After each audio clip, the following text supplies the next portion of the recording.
Repeat. Mazda サードネハット、そう、スノーです。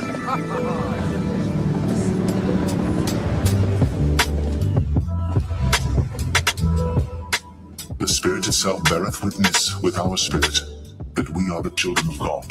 And if children, then heirs, heirs of God, and joint heirs with God. If so be that we suffer with him, that we may be also glorified together. For I reckon that the sufferings of this present time are not worthy to be compared with the glory which shall be revealed in us. For the earnest expectation of the creature waiteth for the manifestation of the sons of God. For the creature was made subject to vanity, not willingly, but by reason of him who hath subjected the same, in hope, because the creature itself also shall be delivered from the bondage of corruption into the glorious liberty of the children of God. For we know that the whole creation groaneth and travaileth in pain together until now. And not only they, but ourselves also, which have the first fruits of the Spirit, even we ourselves groan within ourselves, waiting for the adoption to wit, the redemption of our body.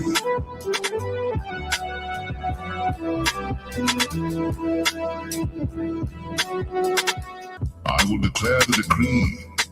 The Lord hath said unto me, Thou art my son.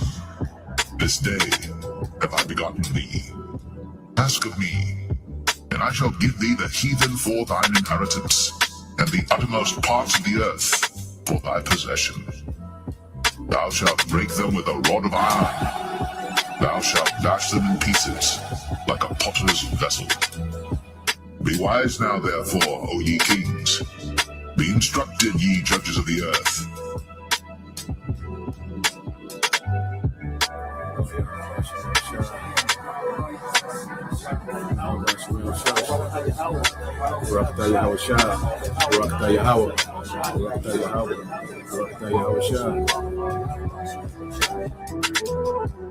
Repeat. Mazda サードネハット、そう、スノーです。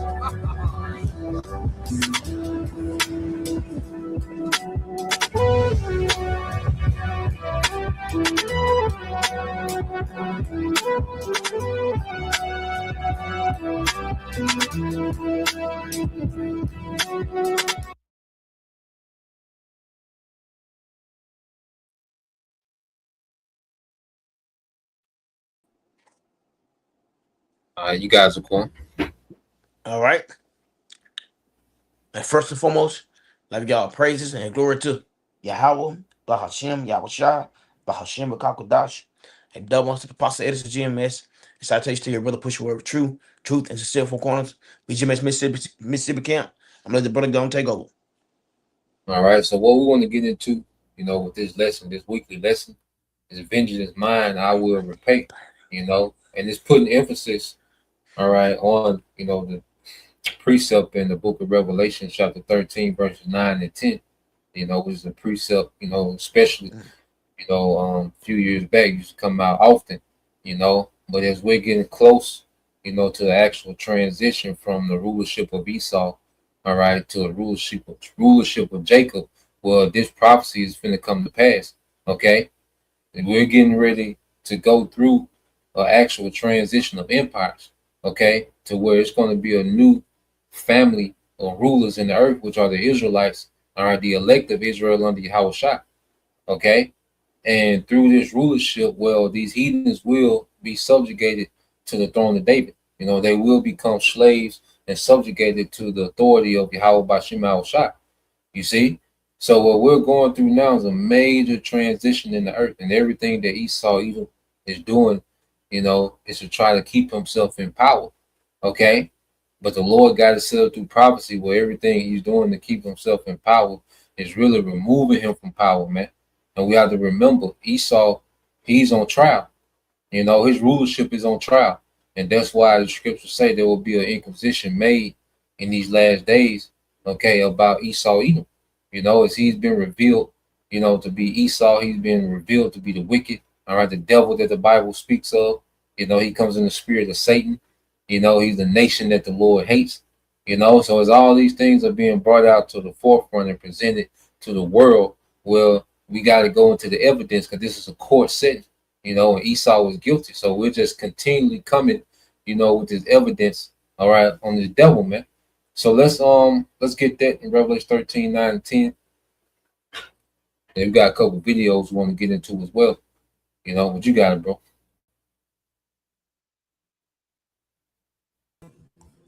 It's the book of Revelation, chapter 13, verse 9 and 10. If any man have an ear, let him hear. He that leadeth into captivity shall go into captivity. He that killeth with the sword shall be killed with the sword. Here is the patience and faith of the saints. Yeah, when you go into their precept, the first thing it says, he that have ear, let him hear. And it takes the Rakakadash, the Holy Spirit, to have their ear, you see, to be able to understand the scriptures, man.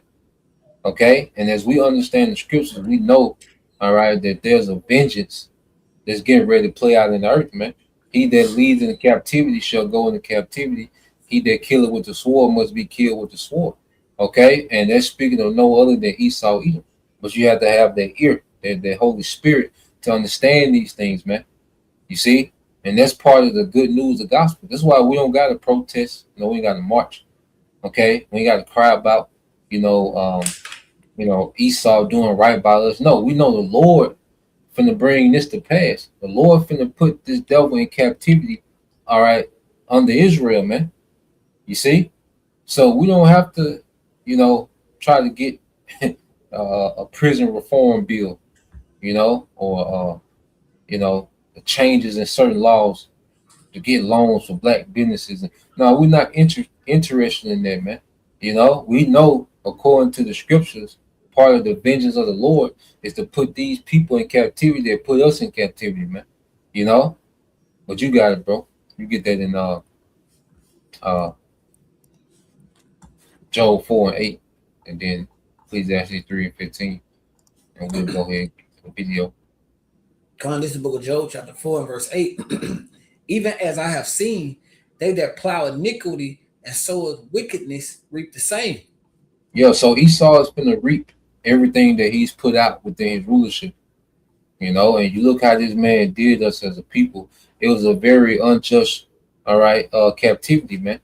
He took it too far, because the Lord gave us into his hand, as a punishment to us, man. Okay, but the devil, he was very unjust in how he handled us as a people, man. Okay, because it was already a harsh captivity. We were removed far from our land. Okay, we were subjugated, to this devil, to this labor, But the way he did it was too much. Okay, and it just speaks to his hatred that he has for us as a people, man. You see? So let's get that in Ecclesiastes 3 and 15. So everything that the devil has sown, all his wickedness, everything he did to us as a people, all that's gonna come back. The Lord kept a tab on that, and we in a time where the Most High finna call that tab in, man, on Esau, man. But you got it, bro. God, this is the book of Ecclesiastes, chapter 3, verse 15.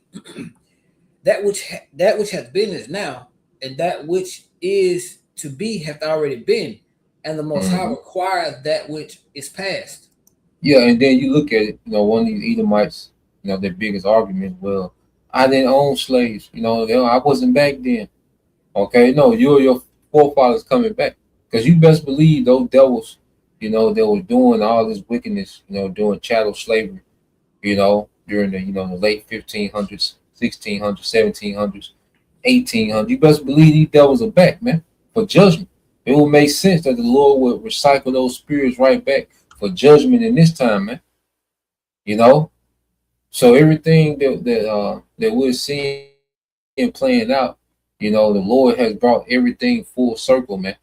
Okay, there's no new thing under the sun. So these spirits that we see here in the earth on these latter days, well, they're strategically placed here for judgment, and the elect are placed here for mercy and their reward. Okay, and the Most High required that which passed. So let's go into these devils' past, man, and see how these devils moving and operate, during what they call chattel slavery. Okay, but you got play that first video that one of the brothers of mine had, and then I said after we get these videos, Y'all brothers got it.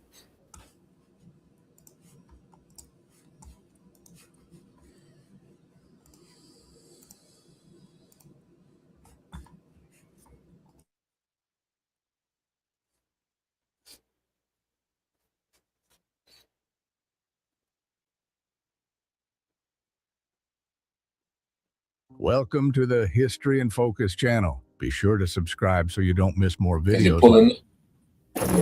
What would you do if you discovered that the worst punishments inflicted on enslaved people in the United States were legalized in written code, defended in courts, and practiced with total impunity for 2 entire centuries? Forget what school textbooks told you. The reality was built with branding irons, rope, and forced silence. Here are the 14 most brutal punishments of American slavery. Punishment number 1, the forced treadmill. Labor that served no purpose beyond deliberate suffering. Enslaved people were forced to walk continuously on a mechanical treadmill powered by the weight of their own bodies. It did not grind grain, it did not move water, it served no productive function whatsoever. It was pure punishment, designed to exhaust and humiliate at the same time. The pace was controlled from the outside, the pain from within. The pace of the treadmill was regulated externally by the torturer, not by the legs of the victim. Any stumble sent the shins and ankles crashing against the steps in constant. Before Jobber, we were making less than $200,000 a year, and after Jobber, rotation. The wounds opened. The process started again. There was no pause to heal. The treadmill restarted the next day with the same injured legs, the same weight, the same relentless rhythm that did not accept hesitation as an answer. The forced treadmill was not improvised. It was technology imported from 19th century British prisons that arrived at American plantations as a refined instrument of control. Owners who wanted to punish without leaving visible marks on the back found in the treadmill an elegant solution. The body destroyed itself from the inside, slowly, far from the eyes of anyone who was not supposed to see what was happening. In British prisons, the stepping mill required up to 8 hours of forced walking per day, the equivalent of climbing over 10,000 feet of altitude in a single day. For enslaved people on plantations, the duration was determined by the anger of the master, not by any written regulation. The difference between 1 day and 2 days on the treadmill could mean the difference between walking normally and never walking correctly again. The worst detail about the treadmill: nobody needed to strike a blow to apply this punishment. The torturer stood to the side, watching calmly.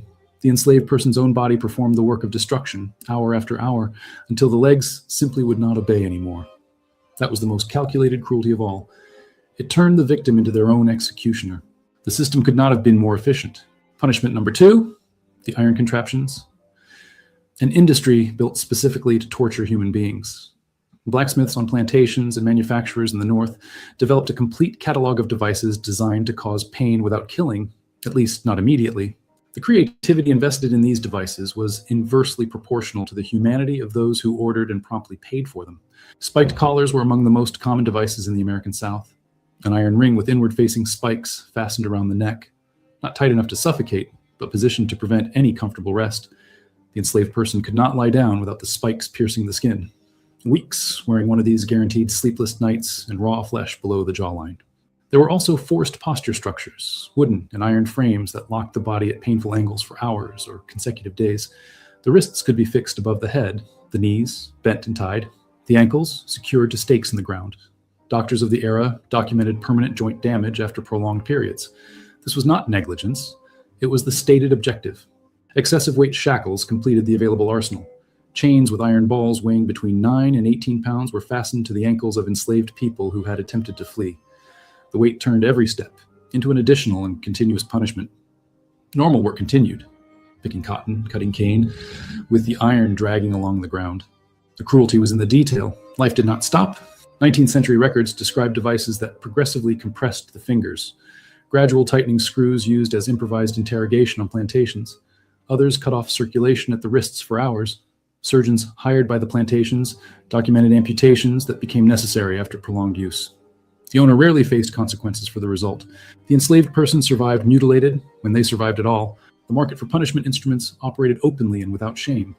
Shops in New Orleans, Charleston, and Savannah sold collars, shackles, and restraining structures like any common agricultural equipment. Illustrated catalogs arrived at plantations by mail with delivery timelines and manufacturer warranties. Torture had a listed price. It was business like any other, just with a lot more blood. Punishment number 3, the barrel of nails. And the testimony reached us because Moses Roper survived to write about what he lived through. Roper was born in 1815, the son of an enslaved woman and her own master, and spent his childhood being resold from plantation to plantation across South Carolina and Georgia. In 1838, he published in London a narrative that described with precision the instruments used against him. The device was simple in construction and absolutely calculated in the horror it caused. Nails were hammered from the outside of a large barrel with the points facing inward. The enslaved person was shoved into the barrel. The lid was closed.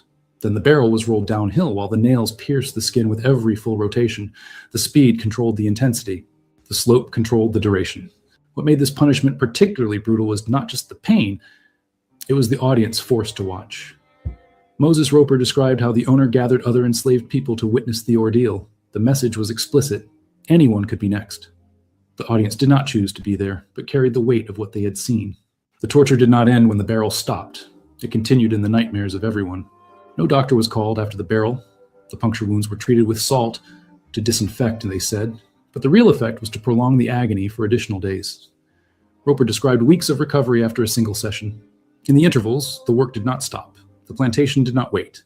The body had to keep up with the pace of the harvest, injured or not, with or without actual physical capability. The narrative of Moses Roper was published with the support of British abolitionists and became a fundamental document of the anti-slavery movement in the United Kingdom.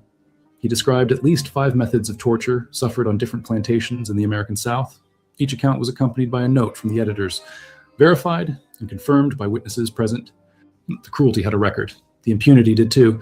What Roper's records reveal with clarity is that there was no standardized system for these devices. There was unlimited and entirely unpunished individual creativity. Each owner developed their own personal preferences. The barrel of nails was not universal. It was the particular invention of one specific man. What was common to all of them was only the absolute impunity. Anything was possible. Nothing was forbidden. Punishment number 4, forced starvation. Depriving food was a punishment as common as the whip in the American South. The daily ration of an adult enslaved person was calculated at the biological minimum, about 1 pound of cornmeal and a piece of salt meat per week. When punishing through hunger, the owner simply cut that off without warning, without a set deadline. The enslaved person worked the same amount on an empty stomach until the master decided the lesson had been learned. Hunger as punishment had a practical advantage for owners. It left no visible mark. Solomon Northup described in 12 Years of Slave Weeks in which he received only water and raw corn after disobeying an order. The body stayed on its feet. The work kept getting done. From the outside, nothing indicated what was happening. That was exactly what made the method so appealing for those who needed to maintain the appearance of acceptable treatment. Enslaved children suffered disproportionately. On plantations in Georgia and South Carolina, records from the era show that children under 12 received half the ration of adults under normal conditions. As punishment, that ration was cut in half again. Some children stole scraps of animal food because they could not endure the hunger. When they were caught, the punishment became more severe, creating a cycle with no way out. Food deprivation was also used as a tool of collective control. If one enslaved person fled or resisted, the entire quarters could have their rations cut for days. The logic was deliberate, to turn the companions themselves into monitors of each other's behavior. Frederick Douglass described the psychological weight of knowing that any act of personal resistance would result in hunger for everyone around him. Individual punishment became group pressure. The period between Christmas and New Year was the only rest guaranteed by custom.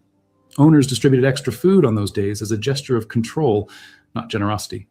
When an enslaved person committed a serious offense during that period, losing the Christmas food was punishment calculated to humiliate in the deepest possible way. Every trading guru in your feed has the same 3 things: a rented Lambo, a green screenshot, and a refund policy written by a lawyer. Northup described grown men crying not from physical pain, but from watching their children go without food on the only days when they had promised it would be different. The physical effects were documented by the plantation doctors themselves, hired by the owners. Records from Mississippi in the 1840s describe enslaved people with clear signs of chronic malnutrition: inflamed gums, impaired vision, swollen extremities. The doctors recommended nutritional replenishment not out of compassion, but out of economic calculation. An enslaved person too weakened did not produce. The line between punishment and permanent incapacitation was managed like a spreadsheet. Punishment number 5, the smokehouse, documented by the formerly enslaved William W. Brown in his 1847 narrative. Brown escaped slavery in Missouri in 1834 and became one of the most important American abolitionists. What he described about the smokehouse was not rumor nor rhetorical exaggeration to move readers. It was direct memory with names and dates verifiable in plantation records. The operation was precise and deliberate. The enslaved person was tied inside a smokehouse, originally used to cure meats, and first whipped with the back laid open. Then the owner or overseer lit a fire of tobacco stalks on the floor. The dense, toxic smoke filled the enclosed space with no way out. The enslaved person inhaled concentrated smoke over open wounds, immobilized. Tobacco stalks produce specific and intense smoke, thick, rich in nicotine and irritating compounds, different from ordinary wood smoke. Inhaled by a body in shock from the whipping, it caused convulsions, vomiting, and loss of consciousness. Brown described cases in which the victim had to be pulled out before dying, not out of mercy, but because a dead enslaved person represented an immediate financial loss. The smokehouse had a characteristic that made it especially useful as an instrument of punishment. It was part of the normal and visible infrastructure of any plantation. No owner needed to justify its existence to anyone. No visitor would find it strange to see one. It was just an agricultural building until the door closed and the fire was lit. The torture hid behind ordinary routine. William W. Brown documented this and other practices with a precision that deeply disturbed readers in the American North. His book, published in Boston in 1847, sold more than 10,000 copies in the first years, an extraordinary number for the time. The North read it, voted for politicians who defended slavery, and continued doing business with the South. The information was available. The choice to ignore it was too. Punishment number 6, sexual abuse. The American slave system gave the owner total control stop it there, bro. of the enslaved person. Total.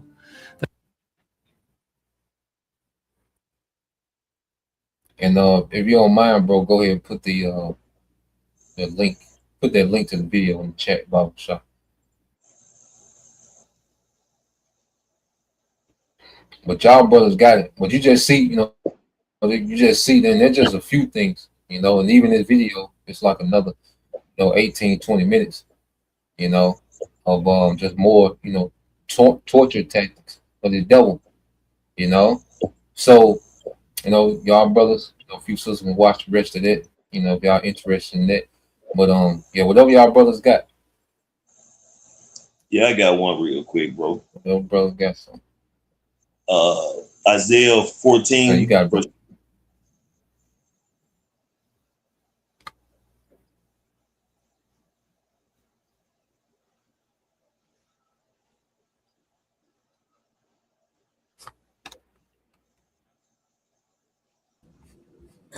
You start from the top, right, bro? Isaiah 14 and 21. 21. Okay, come. So I can just getting to the point. This is the book of Isaiah, chapter 14, verse 21. Prepare slaughter for his children for the iniquity of their fathers, that they do not rise, nor possess the land, nor fill the face of the world with cities.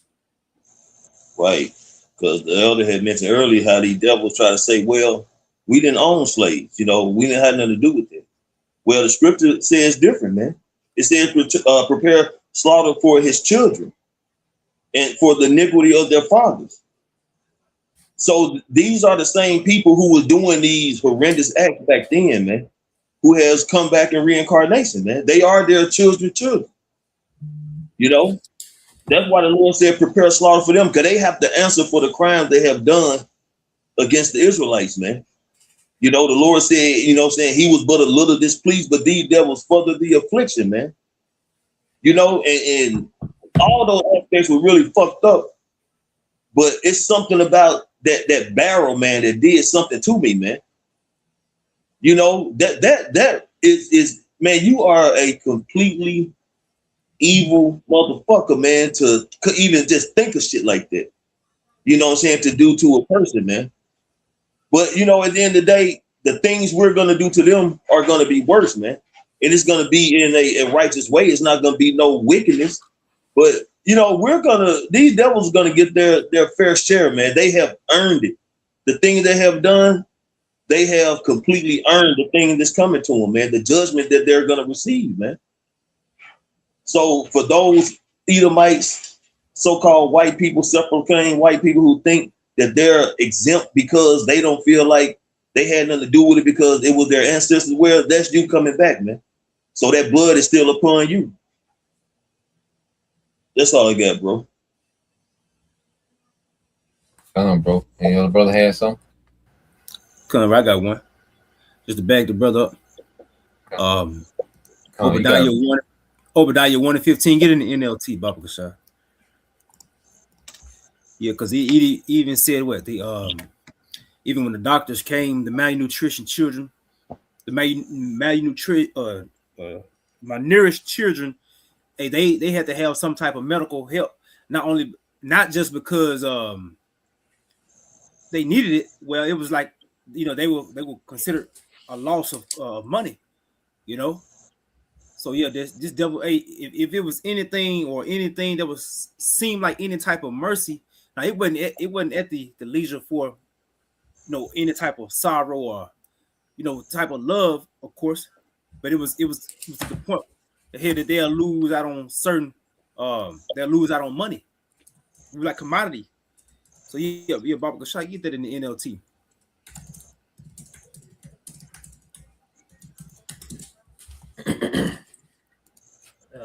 Okay, I thought I was on mute. This is book of Obadiah, chapter 1, verse 15. The day is near when I, the Lord, Yahweh Bahashim Yahushua, will judge all godless nations. And this is also in NLT, Salakia. As you have done to Israel, so it will be done to you. All your evil deeds will fall back on your own heads.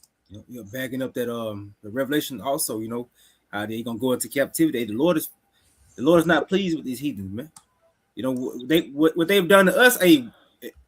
Our captivity was for a little while, you know, but the Lord is finna gather these nations, and again, you know, we're gonna continue to go into the same thing. But everything the scripture goes into how this devil is finna be paid back double, you know. So render unto him double.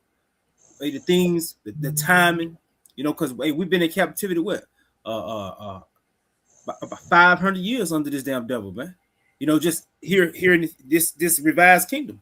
So the Lord is finna pay this devil back. And then the thing about it is, the Lord is finna slow time up.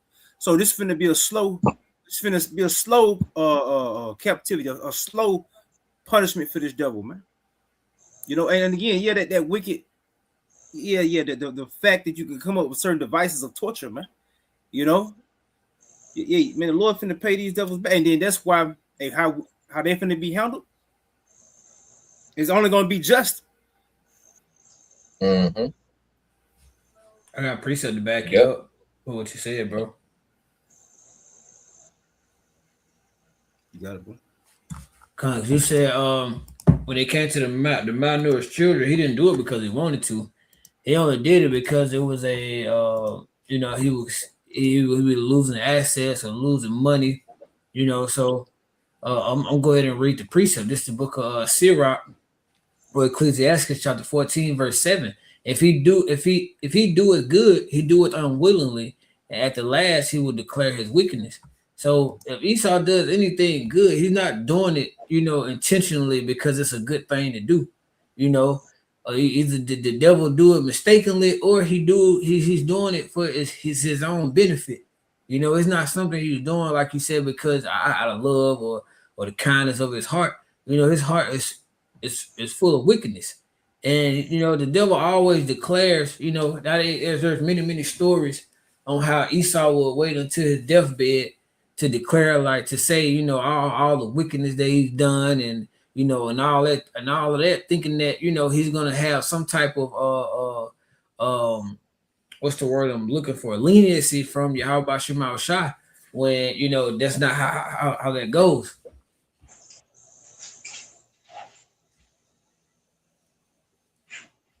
Bro. Taz, you had something before we get to your next video? Yeah, let me give me the Jeremiah 30 and 16.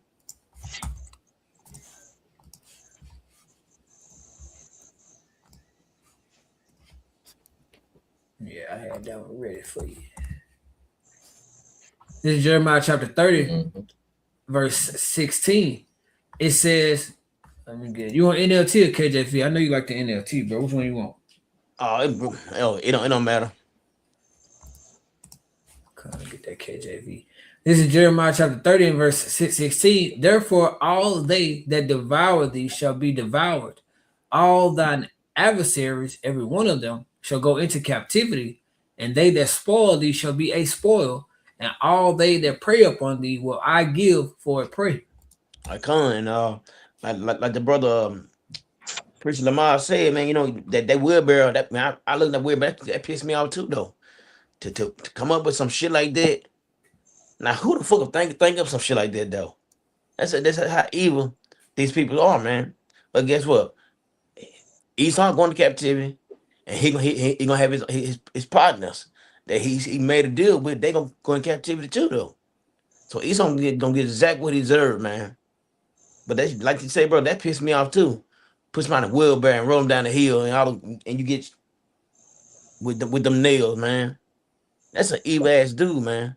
That's why Lord gonna that's why Lord gonna do to him, man.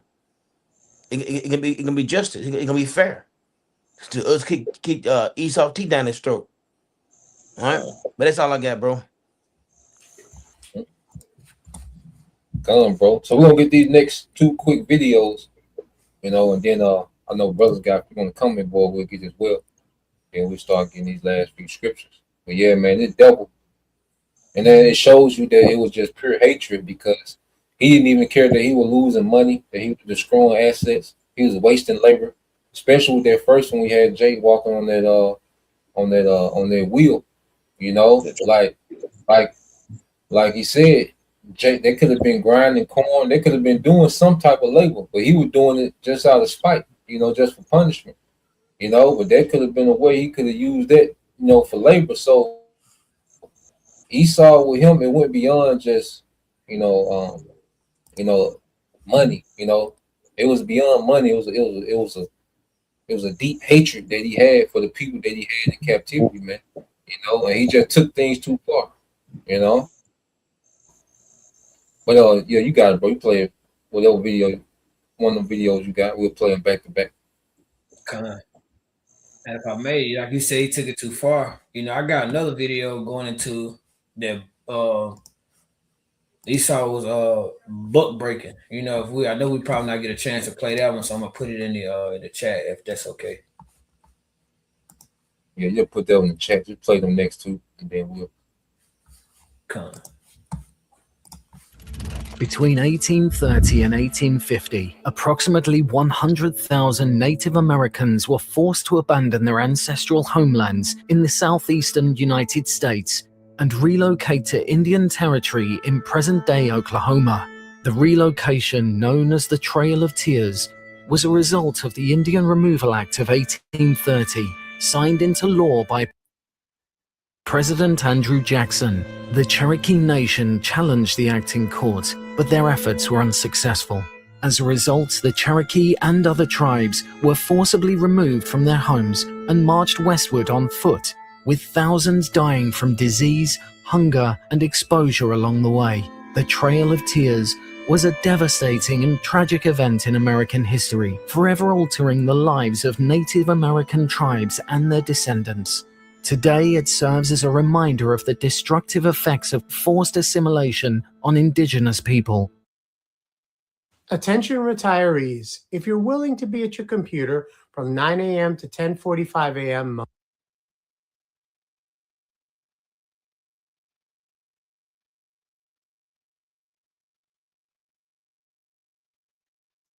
That was it on that one. Come, bro. That was real short. I got the next one already queued up too. Okay, come. So that was the Trail of Tears. So you can look into the northern kingdom. See, we just going into just a little glimpse, because it's so much. We can get into so much, but we're just going to look glimpses of things. But that Trail of Tears, where he just removed all those, and mainly, Seminole Indians out of Florida, because Florida had that rich plantation land, before that the cotton, that the sugar, the tobacco. Okay, Florida had a lot of rich soil, that can grow a lot of cash crops. You see, and those Edomites, those rich Edomites got together, okay, and made a deal with the U.S. government to buy up all their land, while while Reuben, mainly Reuben was still on it. A few Gad sprinkling them, but mainly Reuben. So that's why now they talk about the Palestinians, but nigga Esau been doing this centuries ago, man. Jake got it first. But these nations, go through what Esau said. We got a century before these other nations, experience what the devil is doing now. Well, yeah, that trail of tears, that was just another monument of the devil's, pure wickedness, man. But you play the next one, bro. In the southern United States, during the 19th and early 20th centuries, a horrifying practice emerged. The use of black children as bait to lure alligators. This gruesome practice was fueled by the booming demand for alligator hides, which were highly prized for making belts, shoes, and bags. Historical records suggest that the practice began in the late 19th century as alligator hunting became more widespread. Hunters, desperate to increase their catch, may have experimented with various methods, including using children as bait. The belief that children were less likely to be harmed by alligators might have fueled this horrific logic. While the exact number of incidents is unknown, newspaper articles and historical accounts provide evidence of its occurrence.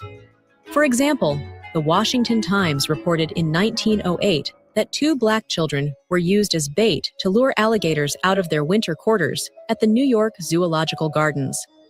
The practice was often advertised in newspapers and other media, sometimes with racist overtones. Some accounts suggest that it was even seen as a form of entertainment, with spectators gathering to watch the hunts.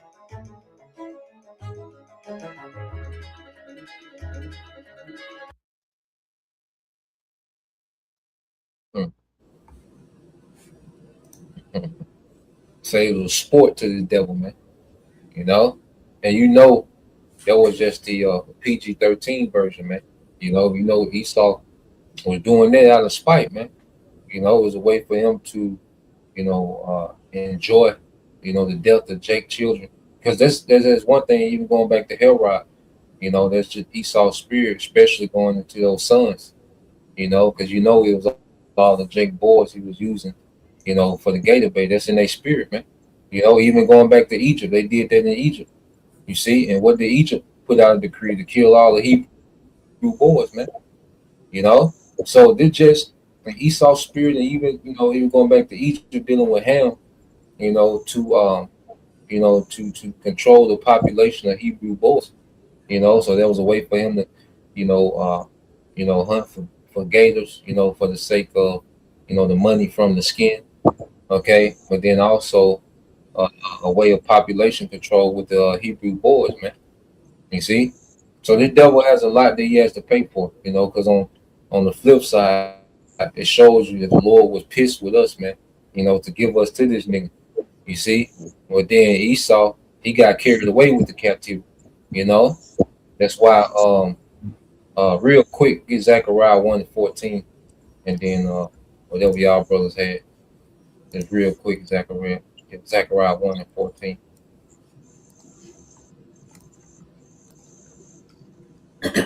It's the book of Zechariah, chapter 1, and verse 14. So the angel that communed with me, so the angel that communed with me said unto me, Thy cry, saying, Thus saith the Lord, Yahweh of hosts, I am jealous for Jerusalem and for Zion with a great jealousy. So the Lord is jealous over his people. Like I said, he sent us away as a punishment. But then the treatment went beyond the Lord's anger, because the Lord was pissed with us, man. You see? But what Esau got to doing, it was beyond, the Lord's anger. You see? And that's what started to make Esau guilty. And Esau just been building up a tab. As his punishment and his tactics and his torment and his captivity went beyond the anger of the Lord. Well, that's when Esau started to accumulate a tab. All right, that will have to be paid back. Okay, read verse 15, bro. Verse 15. I am very sore displeased with the heathen that are at ease, for I was but a little displeased, and they helped forward the affliction. So the Lord was he was displeased with us, man. But it wasn't to the extent that these devils took it, man. And the Lord allowed him to take it, you know, that far. All right. So the Lord will be justified what he was going to do with Esau at the end of our captivity, man. You know, so the Lord played this thing out perfectly, man. You know, the Heavenly Father is a master strategic. Okay. So now Esau has a tab, okay, that has to be paid. And all these things that he has done, you know, he was doing it his pleasure, you know, he was doing it in spite, you know, he was doing it just cause, you see. Well, guess what? All they got to be paid back, man. You know, there was a tab for that. And see, this is why we see this third world war, okay, accumulate and escalate, okay, because we know at the end of this war, Esau goes into captivity, man. You know, but that's all I had, bro. Whatever y'all brothers got. I got 3 real quick. If brother can give me James chapter 2, verse 13. And then from there you can go to Psalms 137, verses 8 and 9. You said 2 and 13? Come. This is the book of James, chapter 2, verse 13. For he shall have judgment without mercy that have showed no mercy, and mercy rejoice against judgment. Right. So this devil has had no mercy in the monstrous things he have done to the nation of Israel when he had them in captivity, man. Until this day. You know, it's still going on. They're more, you know, secretive, so to speak, with it, a little more slick with it, but they're still doing the same thing. And then they'll be justified when they are caught, you know. But the Lord is going to have an unadulterated judgment to come on these devils, man. You know, complete, pure judgment is going to meet these devils at the door soon, man, very soon. Yep. Come on, bro. You get Psalms 137, verses 8 and 9, and that'll be it for me.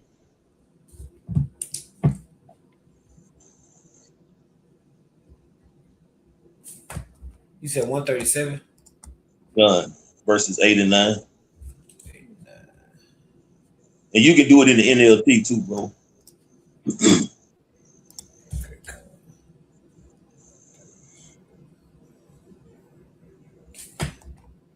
This is the book of Psalms, chapter 137, verse 8 and 9 in the NLT. O Babylon, you will be destroyed. Happy is the one who pays you back for what you have done to us. Happy is the one who takes your babies and smashes them against the rocks. So we're going to get our lick backs, you know what I'm saying? This devil, the brother had brought out, you know, using our children for gator bait, you know, cutting the children out the bellies of their mothers, you know, and the list goes on and on. But the Lord is going to put a spirit on us, man, to do things, you know what I'm saying, judgments to the nation of Edom, man. Like I said, happy is he who smashed your babies against the rocks, man. You know, that's going to be a joyous moment, man. And we're not going to feel bad about it. And the Lord is going to put that spirit on us to not feel bad about it, man. Because the things this devil has done since the Renaissance, man, just bringing it back to the Renaissance, has been just completely unmerciful, man. Like I say, he kept taking it further and further, man. You know, the mind that he used to come up with these particular brutal punishments, man, is just, you know, Satan using his tool, man, which is the so-called white man. And they continue to go further and further, just like they're doing today, man. Nothing has changed with this devil, just a different time. Same donkey, different salad. You know, he's steady conjuring up and figuring out ways to pretty much destroy, man. But now his own people are just casualties of war, man. Because the whole objective is still to destroy the nation of Israel. But this devil, his sins are being reported, and the Lord is seeing what's going on, man. And as the scripture goes into, he's going to receive his just due. Okay? He's going to get what's coming to him. And we're hasting that day, man. Because what you go into the scripture said, because thou hast not hated blood, blood shall pursue thee. So bloodshed is coming to this devil, man. Very soon. He's going to get his judgment. That's all I got, bro. Come on, bro. And then brother had something? I got about two real quick. Just to back up the brother. Also going into that payback. So Papa Kashai, we get 2 Thessalonians 1:6. And get that word recompense also.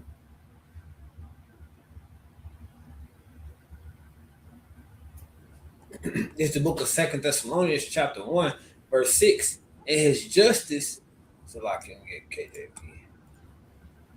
This is the book of 2 Thessalonians chapter 1, verse 6. Seeing it is a righteous thing with the Most High to recompense tribulation to them that trouble you.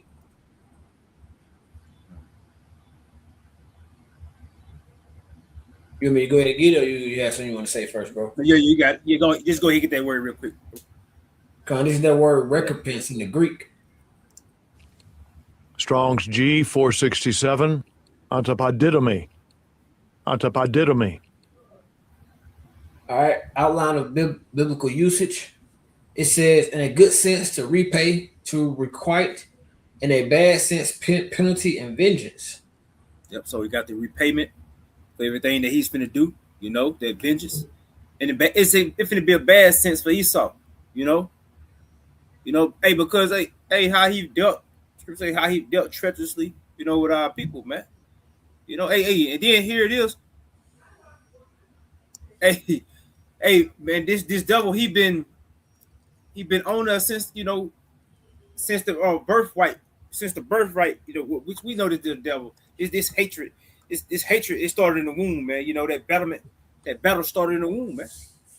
So ultimately, again, is our prophecy, man. Yahweh Shem Yahushua used this devil to basically to put himself in this bad position, to where at the end of the day, what got to be done about Esau?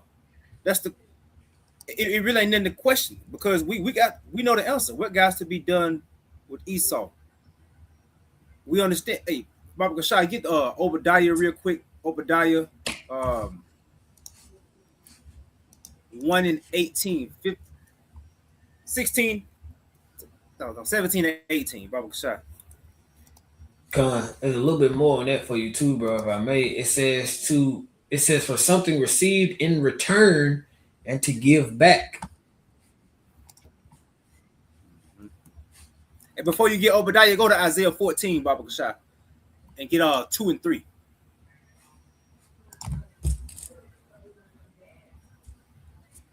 This is the book of Isaiah chapter 14, verse 2 and 3. It says, and the people shall take them and bring them to their place, and the house of Israel shall...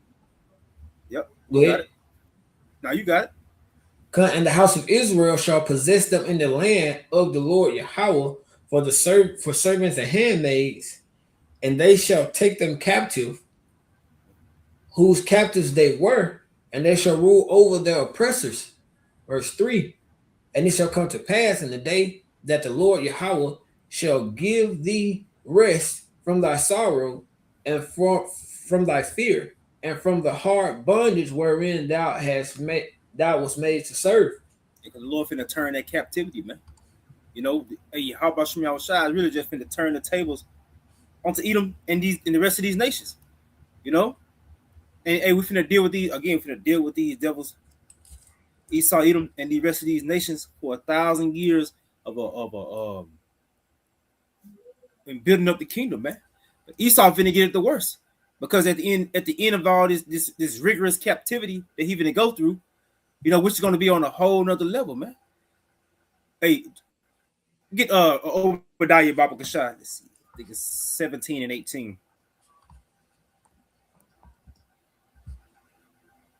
This is the book of Obadiah, chapter 1, verse 17 and 18. But upon Mount Zion shall be deliverance, and there shall be holiness, and the house of Jacob shall possess their oppressors. Verse 18. And the house of Jacob shall be a fire, and the house of Joseph a flame, and the house of Esau for stubble, and they shall kindle in them and devour them, and there shall not be any remaining of the house of Esau, for the Lord Yahweh has spoken it. Yep. And this is the punishment that the Lord is finna bring upon Esau Edom. You know, again, brothers always go into that throwaway sword, but that throwaway weapon. You know, Yahweh Bashem Yahushua have made this devil. Basically, we went into his hands. He finna be given into ours, and once we through with him, hey, away with him. You know, good riddance. The Lord finna get ready to burn this damn devil off the earth. One less nation in the earth. Man. So this is where Esau got to look forward to. He got to look forward to being no more as a people in the earth, and that's what we looking forward to. Yeah, but that's all I had.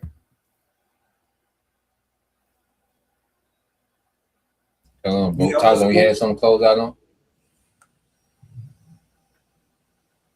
Yeah, let me get the Zigga 35. Started one in the NLT, all the way down to 6. I would to 7. I mean to 6.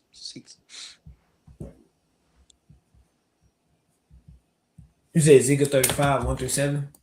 Yeah, well, 1 through 6 really. Stop at 7. Don't do don't read 7, I mean. Come. This is the book of Ezekiel, chapter 35, starting at verse 1. It says, again, a message came to me from the Lord Yahweh. Son of man, turn and face Mount Seir and prophesy against his people. It's like and Mount Seir is another name for Edom. All right. Now go ahead, bro. Verse 3. Give them this message from the servant Lord Yahweh. I am your enemy, O Mount Seir. I will rise I will raise my fist against you and destroy you completely. I will demolish your cities. So the Lord gonna deal with you, man. All right, like the brother ready in the Obadiah. Obadiah 18, I think. You're talking about how the Lord gonna get rid of you. All right. The Lord gonna get rid of you Edomites, man. But go ahead, bro. Verse 4. I will demolish your cities. I will make you desolate. Then you will know that I am the Lord Yahweh. Verse 5.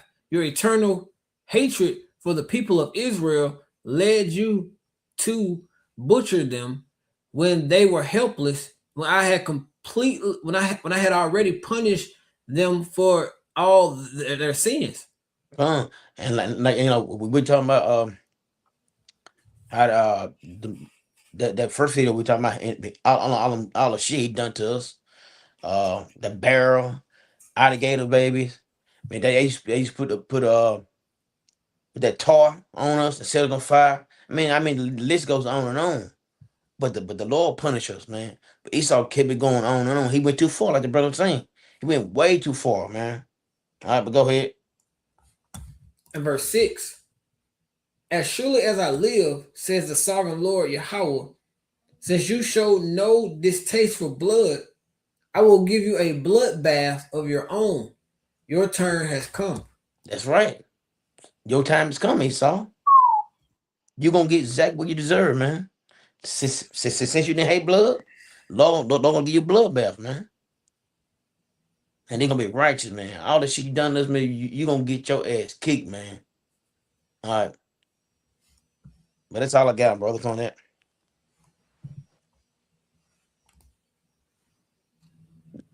That's it. Well. Bro. And the point was made.